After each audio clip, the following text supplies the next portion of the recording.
At 60 years old, Lennox Lewis should be remembered as one of boxing's most celebrated champions. An undisputed king of the heavyweight division. A man who defeated giants, unified titles, and walked away from the sport with his mind intact. But behind the belts, the victories, and the history books, there is a quieter story that few people ever talk about. Because for all the greatness of Lennox Lewis, there has always been a strange and painful contradiction surrounding his career. He won everything, yet somehow, he was never truly loved. And the deeper you look into the life of Lennox Lewis, the more you begin to realize something unsettling. His story is not just about dominance in the ring. It's about the heavy price of being respected, but never fully embraced. And that may be the greatest tragedy of all. To understand the strange loneliness surrounding Lennox Lewis, you first have to understand the scale of what he accomplished. Lewis wasn't just another heavyweight champion. He was one of the most complete fighters the sport had ever seen. Born in London and raised partly in Canada, Lennox grew into a towering athlete with a sharp boxing mind and an almost scientific approach to fighting. In 1988, he stepped onto the Olympic stage, Seoul, and captured a gold medal after defeating future heavyweight rival Riddick Bowe in the amateur ranks. That moment should have launched him into instant global fame, but strangely, it didn't. While other Olympic champions were celebrated as national heroes, Lennox Lewis returned to the boxing world with respect, but not the overwhelming admiration many expected. Still, he kept moving forward, and when he turned professional, he began building one of the most impressive resumes in heavyweight boxing history. Over the years, Lennox Lewis would defeat some of the most dangerous fighters of his generation. He outboxed the legendary Evander Holyfield to become the undisputed heavyweight champion. He dismantled the once terrifying Mike Tyson in a fight that symbolized the end of one era and the dominance of another. In the final bout of his career, he stopped the fierce Ukrainian contender Vitaly Klitschko in a brutal battle that showed the heart of a veteran champion. When Lennox Lewis retired in 2003, his record stood at 41 wins, 2 losses, and 1 draw. Even more remarkable, both of his losses had been avenged. In boxing, that level of redemption is almost unheard of. By every objective measure, Lennox Lewis had achieved greatness, but something about his story always felt incomplete. Part of that feeling can be traced back to Lennox's earliest years. Long before he ever stepped into a boxing ring, his life had already been shaped by absence. His father left when Lennox was still very young, leaving behind a quiet void that followed him through childhood. There was no dramatic goodbye, no explanation that could make sense to a child. Just silence. For many people, moments like that fade over time.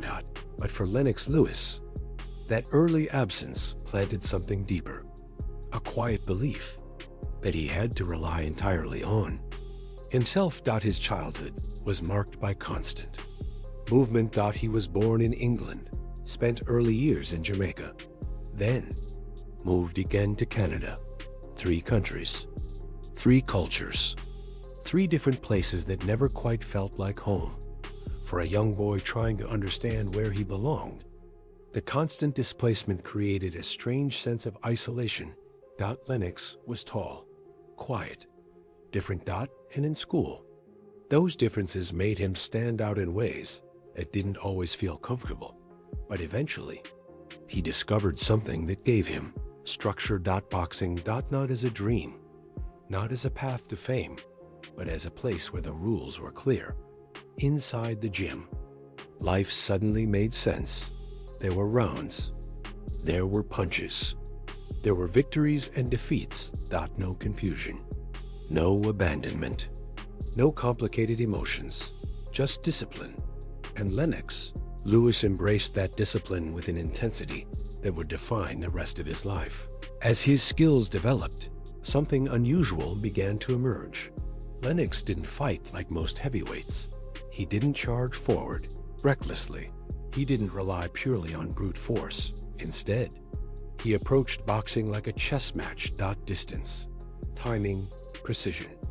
Every movement was calculated. Every punch had a purpose. To boxing purists, it was beautiful. But to casual fans, especially in the United States, it often felt cold.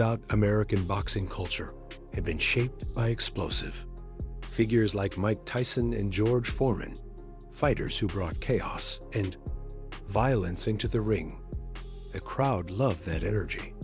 They loved fighters who fought with visible rage. Lennox Lewis offered something different. Control. Intelligence. Patience. And for reasons that were never fully fair. Those qualities didn't always translate into love from the audience. He was respected, but rarely adored. Then came the moment that would define how the public viewed him for years. In 1994, Lennox Lewis stepped into the ring against Oliver McCall. Lewis was the favorite, the defending champion. But in the second round, something unexpected happened. McCall landed a powerful right hand, and suddenly, Lennox Lewis was on the canvas, knocked out. The loss shocked the boxing world. But what came afterward was even worse. Almost overnight, the narrative surrounding Lennox Lewis changed. Critics began labeling him with cruel phrases. Glass chin. No heart. Not a real champion. Years of disciplined work were suddenly overshadowed by a single moment of defeat. For Lennox, the experience was deeply personal. Because it confirmed something he had quietly feared his entire life, that one mistake could erase everything. But Lennox Lewis did something many champions never managed to do. He came back. Years later, he faced Oliver McCall again. And this time, Lewis reclaimed his dignity.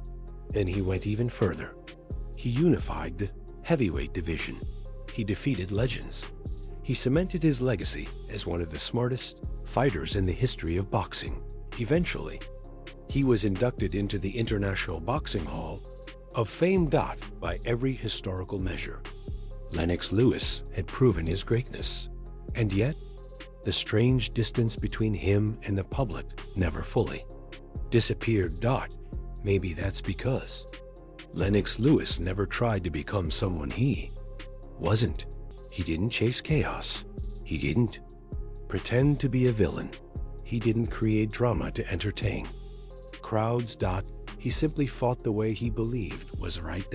And sometimes, the world doesn't reward that kind of discipline with love. Sometimes, it only gives respect.